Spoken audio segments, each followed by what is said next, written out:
사랑의 하나님, 생명의 길로 인도하여 주심에 감사드립니다. 우리는 그릇입니다. 우리 그릇은 깨지기 쉽고 연약합니다.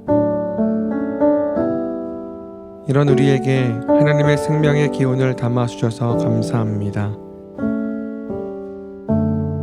그리스도의 사랑을 담아주셔서 감사합니다. 주님의 십자가 사랑을 깊게 새기는 고난주간, 절박한 심정으로 간절한 마음으로 십자가의 길을 바라보며 나아갑니다.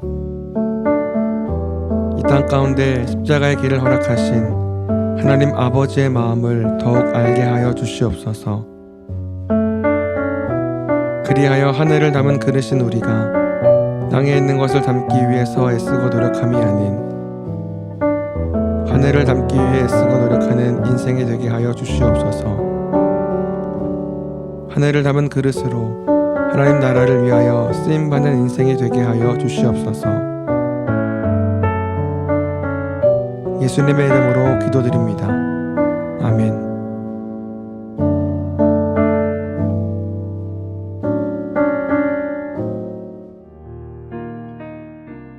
오늘 우리에게 주신 하나님의 말씀은 요한복음 15장 1절에서 8절 말씀입니다. 나는 참 포도나무요 내 아버지는 농부라. 물은 내게 붙어 있어 열매를 맺지 아니하는 가지는 아버지께서 그것을 제거해 버리시고 물은 열매를 맺는 가지는 더 열매를 맺게 하려 하여 그것을 깨끗하게 하시느니라. 너희는 내가 일러준 말로 이미 깨끗하여졌으니 내 안에 거하라. 나도 너희 안에 거하리라.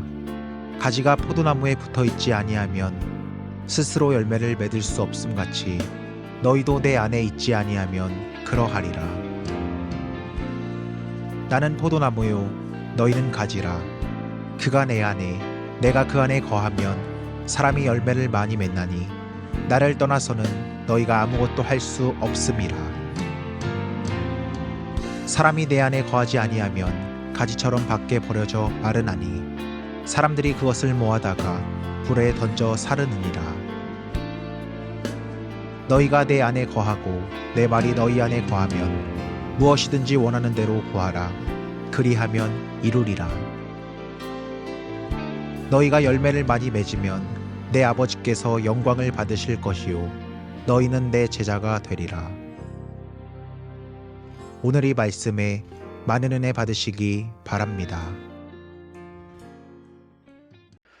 흔히 요한복음 본문을 포도나무와 가지 비유라고 그렇게 저희들이 부릅니다. 우리가 성경을 읽을 때 이제 좋은 면도 있고 또 여러분이 조금 더 경계해야 될 면도 있는데 어떤 한 본문을 정하고 그 본문의 제목을 정하면 우리는 어떤 마음을 갖게 되냐면 다음번에도 또 1년 후에도 2년 후에도 이 본문을 여러 번 읽을 때 그 제목이 주는 일종의 영향력, 그 영향력 때문에 그 본문의 내용을 미리 결론 내리는 경우가 많이 있습니다. 네, 이렇게 되면 처음에 성경을 읽고 성경의 지식들을 알아갈 때는 내용을 파악하는 데는 선명하게 보이는 것 같아서 좋지만 이것은 일종의 초등학교 교과서와 같은 역할을 합니다. 생각한 것보다 예를 들어서 물리학적인 법칙을 설명할 때 질량 보존의 법칙 뭐 이러면 그것이 한두 가지 또 예나 또 문장으로 정의가 될 것 같지만 그렇게 단순하지 않은 것이 우리가 지금 붙잡고 있는 이런 신앙적인 텍스트, 종교적인 경전을 읽는 것입니다. 이것은 매우 확장성이 있고 그 뜻이 하나가 아니고 두 개, 세 개 있는 다이적인 여러 가지 뜻을 갖고 있기 때문에 더 깊이 내가 볼 수 있으면, 즉 내가 읽고 깨닫고 생각하는 인식의 세계가 넓어지면 넓어질수록 깊어지면 깊어질수록 수많은 교훈들을 우리가 끄집어낼 수 있습니다.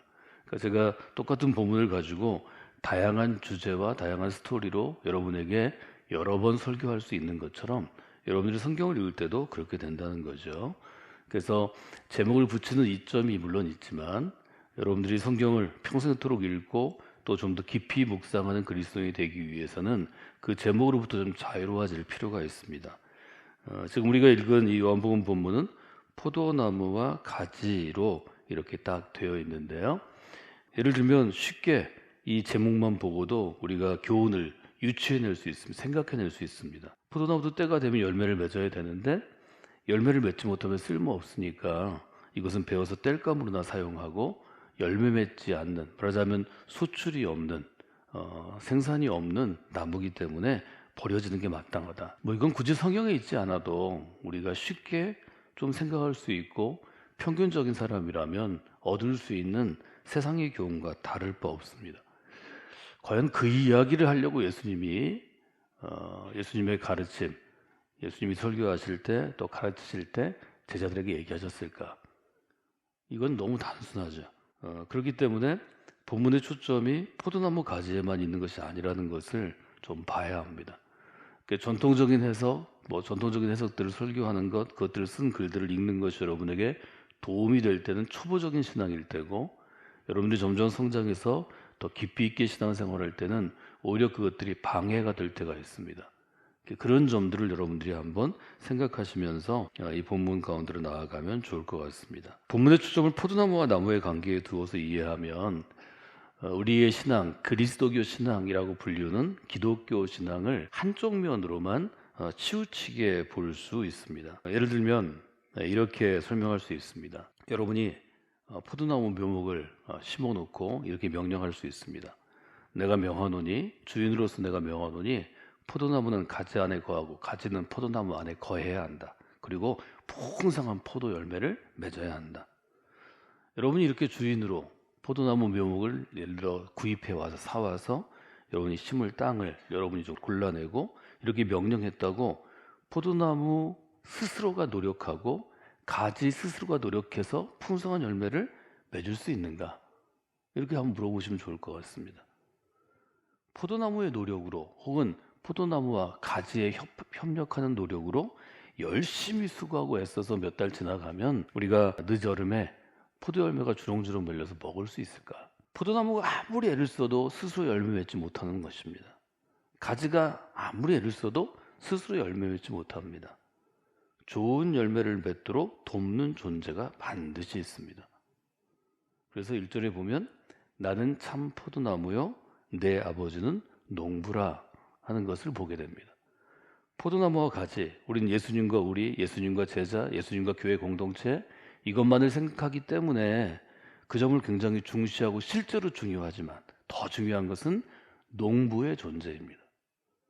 포도나무를 심고 포도나무를 사랑하고 포도나무를 가꾸고 포도나무를 위해서 애쓰는 농부의 존재가 없이는 아무리 건강하고 튼튼한 포도나무도 풍성한 열매를 맺을 수 있다고 우리가 확신할 수 없는 것입니다. 예상할 수 없는 것입니다.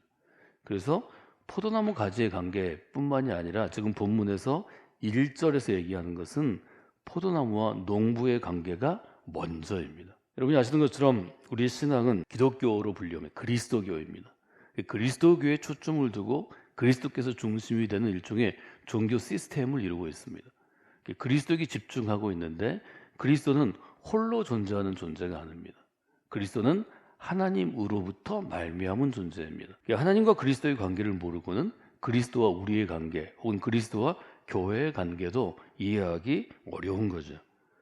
농부가 있어야 하고 농부가 포도나무를 심어야 하고 포도나무가 자라나 가지를 많이 쳐야 하고 그 가지에서 열매를 맺는 구조, 일종의 전체적인 스트럭처를 우리가 보고 그 안에서의 관계를 이해하는 게 중요하다 하는 것을 먼저 말씀을 좀 드리면 좋을 것 같습니다. 우리가 지금 성지순례를 여러 번 이스라엘에 가려고 계획하고 신청을 하고 저희들이 여행사를 다 예약하고 비행기 티켓을 다 예매한 다음에도 예를 들어 코로나 사태가 터져서 저희가 2020년 3월에 출발하지 못했습니다.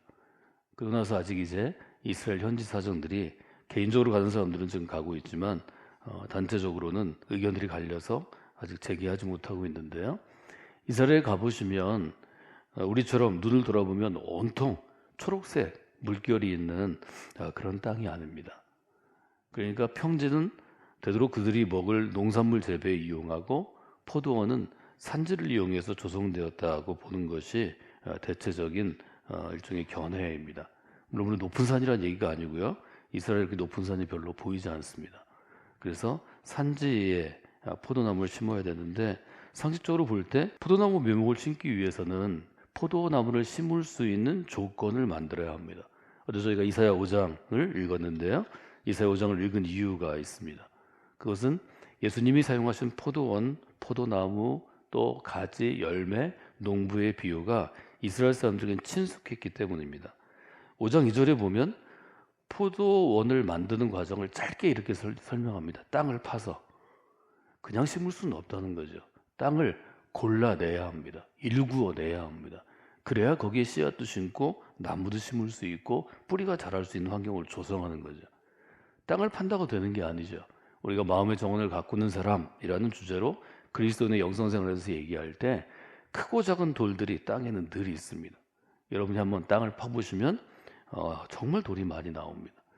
땅을 판 다음에 땅에서 흙을 좀 많이 골라내고 그리고 돌이 나오면 크고 작은 돌은 던져야 합니다. 모든 밭에는 황무지를 혹은 보통의 땅을 개간한 밭에는 주변에 돌 무더기나 돌 울타리가 생깁니다. 그만큼 돌이 많이 나옵니다. 그 다음에 심을만 하면 거기에 거름도 주고 물도 주고 간격을 두어서 2m 혹은 2.5m, 3m 이렇게 한 발짝, 두 발짝, 세 발짝 간격을 두어서 묘목을 심게 되죠. 근데 묘목을 심는다고 잘 자라는 게 아니라는 거죠. 여기 보면 땅을 파서 돌을 제하고 극상품 포도나무를 심었도다. 그 중에 망대를 세웠고 이스라엘 농부들이 포도나무를 보호하기 위해서 해야 되는 이 두 가지인데 여기는 망대만 나왔는데 하나는 울타리입니다. 아마 그곳에서는 여러분이 성경에서 흔히 등장하는 인물이 여우인데요. 여우가 아마 이 농산물을 망쳤던 것 같습니다. 또 야생에 있는 돼지들도 있는데 돼지도 농산물을 망친 것 같습니다. 나무를 보호하기 위해서는 울타리를 쳐야 합니다. 그 울타리를 나무를 치든지 아니면 골라낸 돌들을 이용해서 치든지 울타리를 치고 그 다음에 농부가 하는 일은 망대를 세우는 것입니다. 망대는 조금 높은 탑입니다. 망대에 올라가서 포도원 전체를 살펴보고 좀 쓰러져가는 나무는 세워주고 좀 보살펴야 되는 나무는 보살피는 그런 일들을 이제 농부가 했다는 거죠. 말하자면 포도나무 스스로의 힘으로 열매를 맺는 것이 아니라는 점을 한번 여러분들이 오늘은 생각해 보시면 좋을 것 같습니다. 여러분이 살아가시면서 생각할 것은 혼자 뭘 한다고 하는 아주 위험한 생각입니다.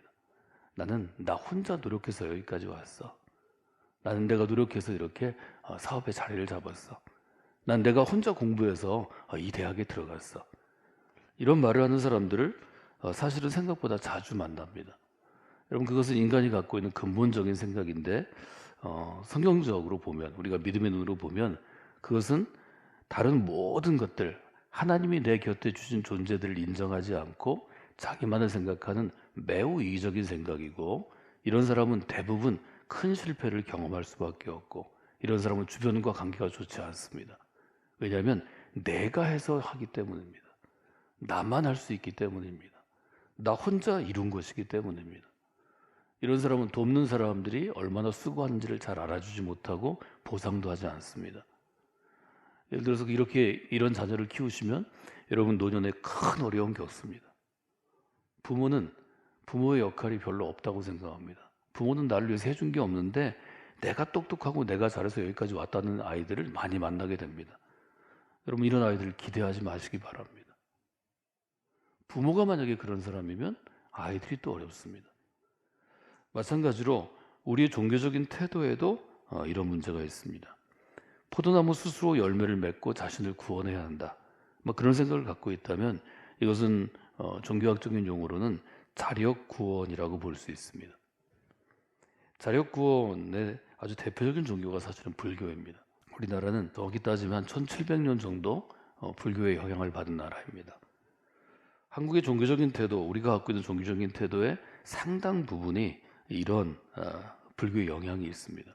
이 점은 여러분이 교회 안에서도 또 여러분이 그리스도로 살아가시면서도 그 영향력을 잘 분별할 줄 알아야 하고 기독교적인 것과 그렇지 않은 것을 구분해낼 줄 알아야 합니다.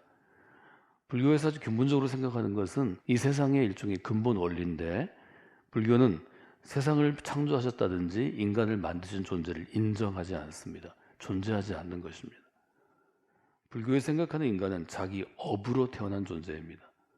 그래서 과거의 삶을 이야기하고 윤회를 이야기하는 것입니다.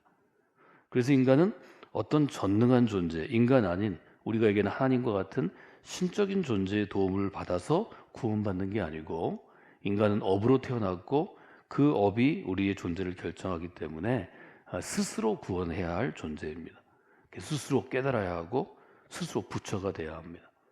스스로 깨닫고 부처가 되기 위해서 불자들은 세상을 등지는 것을 구원의 일종으로 생각합니다. 예를 들어서 가족을 떠나, 내가 자란 마을을 떠나, 이 도시를 떠나 깊은 산 속에 암자를 짓고, 지금 사찰들이 많이 있는데요, 사찰을 짓고 칩거하는 불교 문화가 형성된 이유가 있습니다. 물론 잠을 자지 않고 수행합니다. 육직을 하지 않고 생식하면서 수행합니다. 옷을 잿빛 장삼 하나 입고 그 수행을 하죠. 수행하라는 태도와 정진하는 태도는 인간으로서 매우 위대한 것이기도 하고, 우리가 생각할 점이 많고 우리도 신앙생활을 저렇게 열심히 해야 되겠다는 생각을 갖게는 하지만, 근본적으로 그렇게 하는 이유는 스스로 자기를 구원하기 위함입니다. 이것은 하나님을 인정하는 사람들의 측면에서 보면, 또 우리 믿음의 측면에서 보면 굉장히 위험한 것입니다. 하나님의 도움 필요 없어? 나 혼자 나를 구원할 수 있어? 내가 구원하면 어떻게 될까요? 내가 나를 구원했잖아. 그것은 굉장히 매력적이지만, 예를 들면 성장하기를 원하는 20대, 또 성장하기를 원하는 젊은 사람들, 이런 사상을 접해보지 못하고 그냥 교회나 캐톨릭의 영향 가운데 큰 유럽의 사람들과 미국의 젊은이들에게는 매우 매력적이어서 한 해도 수천 명씩 템플 스테이를 하러 지난 30년간 한국에 몇 사찰로 왔습니다. 거기서 유명한 스님들이 나왔죠. 그러나 여러분이 근본적으로 생각해 보시면, 과연 스스로 노력해서 내가 갖고 있는 여러분의 좋지 않은 성격들이 있습니다. 10대, 20대에 깨달은 이 좋지 않은 성격, 예를 들어 쉽게 화를 내는 것, 이런 것들을 나 60이 돼도 내가 제어하지 못하는데, 다른 사람을 좀 용납해 주는 것, 나는 네가 잘 되는 꼴을 못 봐, 이런 얘기 많이 듣는데요, 여러분 이런 마음이 우리 가운데 있잖아요. 같은 형제가 됐든지 아니면 같은 가까운 사람들도 이런 점들이 있는데, 이런 것들을 우리가 다 이겨내고, 즉 욕심을 끊고 유혹을 이겨내고, 그리고 우리가 원하는 구원의 존재, 그 경지에, 그 수준에 도달할 수 있을까? 이것들은 우리가 스스로 살아보면 쉽지 않다는 것을 우리가 보게 됩니다. 그래서 우리가 갖고 있는 이 신앙의 관점에서는, 인간이 스스로 노력하고 절제하고 끊어내고 수행한다고 해서 스스로 높은 단계의 진리의 어느 부분에 이르를 수 있을까? 이것들은 여러분들이 여러분의 인생을 돌아보시면, 또 여러분이 잘 아는 여러분의 부모나 가족들이나 또 가깝게 생활하는 사람들의 인생을 돌아보면 조금 쉽게 생각할 수 있는 것입니다. 저는 여러분들이 바울이 고백, 로마서 7장의 고백을 깊이 한번 묵상해 보시면 좋겠습니다. 어떤 측면에서는 바울이 자라는 유대교의 배경과 환경이 이런 하나님을 의지하지만 본인의 노력으로 선한 행동을 쌓고 종교적인 구도의 길을 걸어감으로 진리에 이를 수 있다는 생각이 바리새인 가운데 있었습니다. 유대인이 열심히 있는 사람 가운데 있었는데 바울도 그 중에 하나입니다. 근데 바울이 예수 그리스도의 사람이 되고 그리스도와 동행하면서 깨달은 것을 로마서에 이렇게 쓰고 있습니다. 로마서 7장 21절로부터 25절인데요. 같이 한번 읽어볼까요? 그러므로 내가 한 법을 깨달았노니 곧 선을 행하기 원하는 나에게 악이 함께 있는 것이로다. 내 속사람으로는 하나님의 법을 즐거워하되 내 지체 속에서 한 다른 법이 내 마음의 법과 싸워 내 지체 속에 죄의 법으로 나를 사로잡는 것을 보는도다. 오호라, 나는 공고한 사람이로다. 이 사망의 몸에서 누가 나를 건져내랴. 우리 주 예수 그리스도로 말미암아 하나님께 감사하리로다. 그런즉 내 자신이 마음으로는 하나님의 법을, 육신으로는 죄의 법을 섬기노라. 바울도 평생을 하나님의 법칙, 예수 그리스도의 사람이 되기 이전에는 토라라고 불리우는 유대인의 경전을 따라서 자기를 닦고 수행한 사람이고 구도자이고, 예수 그리스도의 사람이 또 예수 그리스도의 부르심을 받은 이후에는 예수 그리스도의 사도로 우리가 정말 본받을 만한 삶을 살기 위해서 몸부림친 사람입니다. 그러나 그런 바울도 자기의 모습을 볼 때 굉장한 고민이 있었다는 거죠. 표준세번역에 보면 이렇게 되어 있습니다. 18절, 나는 내 속에 내 육신 속에 선한 것이 깃들어 있지 않다는 것을 압니다. 선함의 측면에서 자기를 돌아봅니다. 선을 행하려는 의지가 나에게 있지만 그것을 실행하지 않습니다. 19절은 이렇게 고백합니다. 나는 내가 원하는 선한 일을 하지 않고 도리어 원하지 않는 악한 일을 합니다. 여러분 이런 경험이 자주 있지 않으신가요? 내가 원하는 선한 일을 하려고 믿음으로 내가 결심했는데 실제로 내가 하는 일은 악한 일을 하는 경우가 있습니다. 바울은 그 문제를 해결하지 못해서 굉장히 어려웠고 이것은 사실은 우리 모두의 문제입니다. 그래서 바울은 얘기하죠. 22절, 나는 속사람으로 하나님의 법을 즐거워하지만 내 지체 속에는 다른 법이 있어서 내 마음의 법과 맞서 싸우고 내 지체 속에 있는 죄의 법에 나를 사로잡는 것을 봅니다. 그리고 가장 위대한 고백을 하죠. 나는 비참한 사람입니다. 누가 이 죽음의 몸에서 나를 건져줄 수 있겠습니까? 그리고 바울은 고백합니다. 예수 그리스도를 통하여 나를 건져주신 하나님께 감사를 드립니다. 여러분이 이 고난주간에 이 두 구절 24절과 25절의 이 구절들을 고백하는 귀한 시간이 되기를 원합니다. 우리 지나간 평생이 아니라 작년으로부터 1년을 돌아봐도 우리가 얼마나 좀 비참한 존재인지를 우리가 알 수 있습니다. 곤고하다 이렇게 표현하는데 우리는 정말 비참한 존재에 처할 때가 많이 있습니다. 우리가 그리스도의 됨으로 받는 제일 큰 것은 이 험한 세상 혹은 욕심이 많은 세상, 죄악이 많은 세상에서 나 혼자 노력하고 나 혼자 생각해서 도무지 해결할 수 없는 문제를 해결하게 되었다는 것입니다. 이것이 바로 성경이 이야기하는 구원입니다. 우리는 예수 그리스도의 십자가의 길을 통하여 혹은 예수 그리스도의 그 희생과 섬김의 귀한 삶을 통하여 하나님께 이 세상으로부터 이 세상의 죄가 되었든 욕심이 되었든 혹은 어그러지고 일그러진 무엇이 되었든 건짐을 받은 존재가 되었습니다. 이때의 건지다가 한자어로 표현해서 구원입니다. 영어로는 그냥 saved라고 표현합니다. 나를 건져주신 하나님께 감사를 드리는 것입니다. 이것이 그냥 성경에 있는 혹은 오랫동안 교회에서 들은 이야기가 아니고 내 삶과 내 마음으로 실제적으로 지금 깊이 깨달아져서 아니 절실하게 깨달아져서 여러분이 가끔 살을 꼬집어 보라고 그러잖아요. 정신을 차릴 때. 그런 정도의 감각으로 고백하는 귀한 고백이 여러분 가운데 있기를 원합니다. 우리가 불교적인 환경에서 태어났고 자랐고 불교의 영향을 받기 때문에 아이들에게도 이런 점을 여러분이 여러분의 체험에 덧붙여서 아주 깊이 있게 설명은 못해도 분명하게 설명해 줘야 합니다. 우리 신앙은 이런 점에서 보면 하나님에 의지하는 하나님에 의한 타력 종교입니다. 성경은 이렇게 고백합니다. 이 세상은 창조주 하나님이 계셔서 존재하게 되었습니다. 이게 창세기의 메시지입니다. 그런데 인간이 죄의 문제와 죽음의 문제를 어찌할 수 없었습니다. 오직 하나님의 도우심과 능력으로 인간은 죄의 문제를 해결하고 죽음의 문제를 해결하고 죄와 죽음으로부터 구원받게 되었습니다. 이것이 바울이 로마서에서 짧게 정리한 창세기로부터 신명기에 이르는 토라의 신학을 그리스도의 관점에서 재해석하는 것입니다. 그래서 그리스도인은 죄를 피해서 유혹을 피해서 욕심이 가득한 이 세상 속세로부터 나를 격리시키는 것이 아닙니다. 오히려 그리스도는 세상 속에서 살아가면서 성령 하나님의 도우심을 입어서 그리스도의 십자가를 붙잡고 하나님의 보좌를 향해 걸어 나아가는 것입니다. 이것이 믿음의 순례자가 있고 이것이 믿음의 레이스에 있는 경주자의 태도입니다. 그래서 불교와 기독교의 차이는 완전하게 다릅니다. 이 점을 잘 생각하셔야 합니다.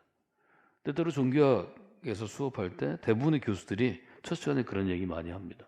세상에 많은 종교가 있다. 이 종교들은 각각 길이 다르다. 그러나 그 다른 길을 끝까지 올라가면 정상에서 만날 수 있다. 이것은 기본적으로 설정이 잘못되어 있습니다. 세상에 산이 하나밖에 없습니까? 세상의 길이 그 산 하나에 다 있습니까? 그렇지 않습니다. 그건 세상을 너무 단순화해서 보는 것입니다. 성경은 우리에게 우리는 그런 존재이기 때문에 세상 속에서 살아가야 될 존재이기 때문에 예수 그리스도의 십자가를 따라가는 그리스도인과 함께 교회라는 공동체를 이루고 그곳에서 하나님께 예배하고 서로 격려하고 서로 삶을 나누고 믿음이 약한 사람들은 강하도록 훈련하고 믿음이 강한 사람은 더욱 철저하게 헌신과 섬김의 본을 보여서 함께 믿음의 길로 구원의 길로 나아가라고 우리에게 도전하는 것입니다. 그것이 교회가 존재하는 이유입니다. 우리가 그런 교회에서 평생을 보내며 수많은 사람들의 은혜를 입고 무엇보다 하나님의 역사를 경험했기 때문에 우리 자녀들에게도 좋은 교회 공동체를 물려주어야 할 책임이 있는 것입니다. 저는 여러분이 그 책임을 나이 들수록 더 깊이 느끼시는 분들이 되시면 좋겠습니다. 그래서 우리가 성광교회 믿음의 공동체를 아이들이 하나님을 알아가는 것, 하나님의 역사를 체험하는 것, 하나님이 실제적으로 도우심을 입은 성도들의 삶을 배워가는 것, 그들과 함께 교제하는 것, 또 나보다 믿음이 약한 사람들을 돕고 가르치고 또 그들과 함께 울고 웃으면서 성장해 나가는 것, 이런 믿음의 공동체로 갖고 나가는 것이 우리에게는 사실은 제일 큰 사명입니다. 이거 하나만 해도 하나님께서는 예수 그리스도라는 포도나무에 붙여진 가지로서 풍성한 열매를 맺는다고 여러분을 칭찬해 주실 것입니다. 여러분 신앙생활 잘못했다고 지금 이 성경에 있는 것처럼 하나님 여러분의 믿음의 가지를 잘라낸다고 그런 두려움에 있으실 필요는 없습니다. 여러분이 믿음의 공동체를 이루는 우리 성광교회 안에 있고 애쓰고 노력하며 하나님께 나아가려고 노력하고 하나님 주시는 일들을 하려고 감당하면 하나님은 그 모습을 기뻐하시는 것입니다. 열매는 바로 그렇게 살아가는 우리의 순간순간들의 이어진 모험일 뿐입니다. 뭘 끝낸 다음에 뭘 많이 하는 것, 여러분 인생의 열매는 그렇게 맺히는 게 아닙니다. 인생의 열매는 이미 우리 자신들입니다. 우리 자신들이 모여있는 우리 성광교회입니다. 성광교회가 모여있는 우리 감리교회입니다. 여러 교파가 모여있는 세계의 모든 교회입니다. 여러분이 그 점을 가지고 하나님께 나아가시면 좋겠습니다. 오늘 여러분이 기억하실 일은 우리는 스스로 내 자신을 구원해야 하는 그런 일을 해야 되는 사람들이 아닙니다. 성경은 그래서 바울은 분명하게 이야기합니다. 여러분은 하나님의 도우심으로 이미 구원받은 존재입니다. 여러분은 그리스도의 십자가 구원의 능력으로 이미 구원받은 존재입니다. 우리가 이 자리에 있는 것은 구원받기 위함이 아닙니다. 구원받은 사람으로서 이 세상을 하나님의 나라로 변화시키기 위한 귀한 역사를 위해 하나님이 우리를 교회 안으로 불러주신 것입니다. 여러분 때로 신앙생활을 열심히 할 때도 있고 열심히 하지 못할 때도 있습니다. 또 우리가 신앙생활을 하면서 정말 좋은 일에 쓰임을 받을 때도 있고 또 그저 그렇게 할 때도 있습니다. 그러나 하나님께서는 그것을 보시는 게 아닙니다. 우리가 그렇게 살아가려고 애쓰고 노력하는 모습 자체가 우리가 이미 믿음이 있다는 증거입니다. 구원받았다는 증거입니다. 7절에 보면 이렇게 분명하게 말씀해 주십니다. 너희가 내 안에 거하고 내 말이 너희 안에 거하면 무엇이든지 원하는 대로 구하라. 그러면 이루리라. 이 앞에 있는 두 부분, 내 안에 거하고 내 말이 너희 안에 거하면, 우리가 지금 있는 이 상태, 예배하는 이 공동체 모임, 또 지금 이 시간, 또 우리가 함께 나누는 말씀들이 바로 우리가 그리스도 안에 거해 있는 것입니다. 이 교회입니다. 주님의 교훈이 우리 안에 거해 있는 것, 그것이 지금 우리의 예배입니다. 우리는 이미 이 말씀 가운데 있는 것입니다. 이 시간 여러분들이 하나님께서 주신 여러분의 상황 가운데 여러분의 상황을 하나님께 아뢰는 시간입니다. 기도할 때는 하나님, 제가 지금 그리스도 안에 있습니다. 그리스도의 말씀이 제 안에 있습니다. 이제 하나님, 제가 이런 일들로 하나님께 간구하며 나아갑니다. 하나님께서 하나님의 뜻대로 하나님의 시간에 하나님의 길로 하나님의 규모로 이루어 주시옵소서. 여러분 기도하실 때 하나님께서 함께 하실 것입니다.